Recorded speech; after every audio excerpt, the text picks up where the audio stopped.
من اسهل والذ الكيكات اللي ممكن تجربي هاد الكيكه، كيكه بذوق البرتقال او الموندارين، سهله جدا. غنشاركها معكم بواحد الكيك اللي رائع، كيجي اسفنجي، والاهم انه سهل. فالمبتدئات اللي ما عمر نجح معاهم الكيك، تبعي هذه الطريقه وجربيها بعينك مغمضين، ونتحداك ما تنجحش معاك الوصفه.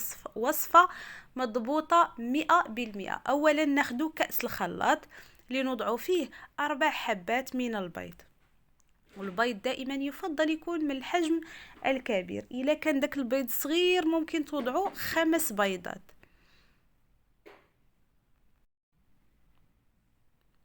ثم مباشرة نضيف كأس من السكر، ما يعادل 150 غرام من السكر، سكر حبيبات، ونطحن الكل جيدا بالخلاط الكهربائي او الخلاط فاش كنحضروا العصير. ملاحظه فقط بالنسبه للاخوات اللي بغاو يستخدموا الباتور او الخلاط اليدوي، يعني اللي كنطلعوا به الكريمه، فطبعا راه ممكن. وملاحظة حافظوا على تسلسل يعني إضافة المكونات. أولا كنضيفوا البيض والسكر وكنطحنوهم جيدا حتى كيتغير لون البيض وكيصبح لونه فاتح. مباشرة نضيفوا كأس غير مملوء من الزيت النباتية، دائما القياسات كلهم بعبار كأس العنبة، ما يعادل 120 مليلتر من الزيت النباتية، وطحني مرة أخرى جيدا هاد المكونات حتى تحصلي على خليط كريمي أو لا لونه اللي كيكون كريمي. مباشرة غادي نضيفو 2 حبات او حبتان من الموندارين. الا كان عندكم البرتقال فغادي تضيفوا حبة واحدة متوسطة الحجم. هنايا كتزول ليهم غير داك العظم الفوقاني. وبالنسبه للموندارين عندي ما فيش العظم نهائيا، فوضعتهم بالقشر ديالهم. الا كانوا دوك العظيمات في الموندارين ديالكم قطعوه الاطراف وحيدوا غير العظيمات وخليوا القشر. طحنوا المنظارين او البرتقال بالقشر ديالو، وما تخافوش نهائيا من المروره. الاخوات اللي قالوا راه يعني الكيكه كتجي مره ما غاديش تجي مره نهائيا، على ضمانتي جربوا ردوا عليا الخبر. طحنوا المنظارين جيدا مع هذا الخليط وضيفوا نصف كأس من الماء، ماء عادي من الصنبور، ما يعادل 80 مليلتر من الماء، وخلطي الكل جيدا. طحني هاد المكونات جيدا بهكا كيكون الخليط ديالنا جاهز. مباشرة خديه وسكبيه في إناء. وكنأكد انكم غير زعمو جربوا الموندارين يعني بالقشره ديالو، فالنكهه راه كتجي مركزه اكثر. من بعد ما سكبت هذا الخليط في اناء، ضفت كأس اول من الدقيق زائد كيسين من خميرة الحلويات او البيكنج باودر. كل كيس يزن 8 غرامات. مجموع البيكنج باودر اللي استعملت هي 16 غرام. بالنسبه لمجموع كميه الدقيق اللي غنحتاج هي 2 كيسان ونص، ما يعادل 300 غرام. كل كاس عندي كيوزن 125 غرام، يعني الكيسان عندي عامرين مزيان حتى الفم. راني ضفت الكأس الاول، ثم نضيف الكأس الثاني، وانا كنخلط غير بالخلاط اليدوي في هذه المرحله.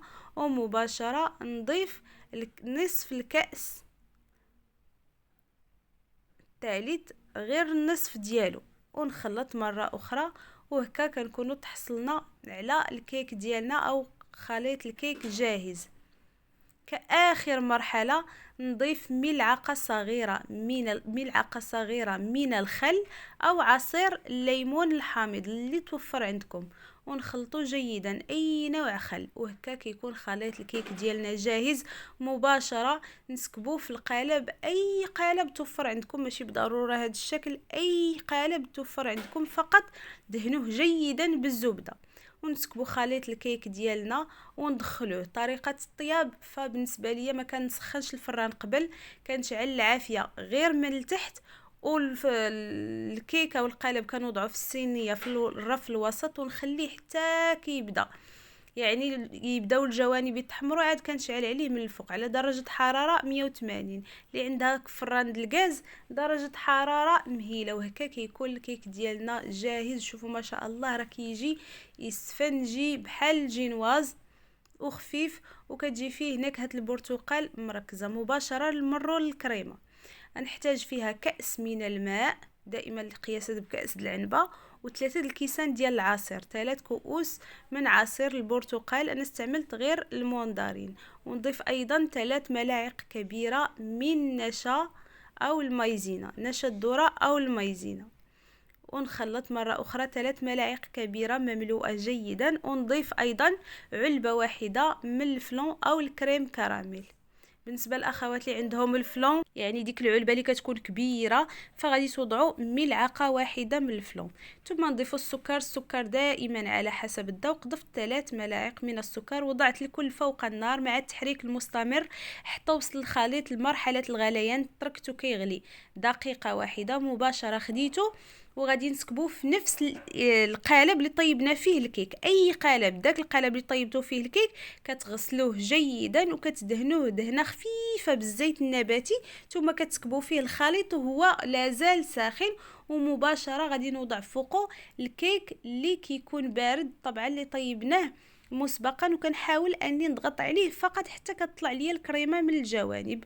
وغنتقلو انا بهاد الصحن ونخليه في الثلاجة حتى يبرد تماما. ممكن تخليه ليلة كاملة، انا بالنسبة لي خليته غير 3 ساعات. من بعد ما برد تماما غادي نقدموه في صحن تقديم. دائما اولا كنحاولوا ان نحرروا الجوانب، كنجبدوهم على هذا الشكل، وكنحاولوا ان هذا نجروا الكيك. غير كنلاحظوا انه يعني تزول من القالب كنقلبوه في صحن التقديم. وشوفوا لي ما شاء الله الشكل ديالو كيفاش كيجي رائع. وصراحة في الواقع افضل بكثير من الكاميرا ما عطاهش حقه هنايا، لكن في الواقع الشكل ديالو كيجي اروع من الصورة. شوفوا لي ما شاء الله كيفاش كيجي، وراه ما كيلتصقش نهائيا. وهذا هو الكيك ديالنا مباشره.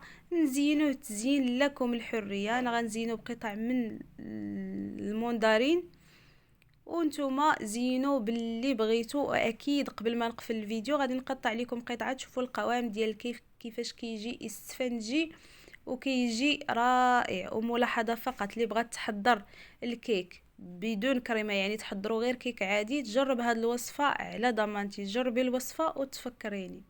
وطبعا اذا حضرتيه بهاد الكريمه او كريمه البرتقال كيجي اروع. شوفوا لي ما شاء الله كيفاش كيجي خطير. جربوه على ضمانتي.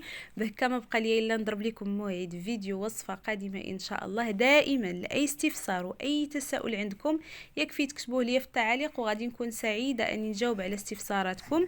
استودعكم الله الذي لا تضيع ودائعه. دمتم في امان الله وحفظه، والى اللقاء.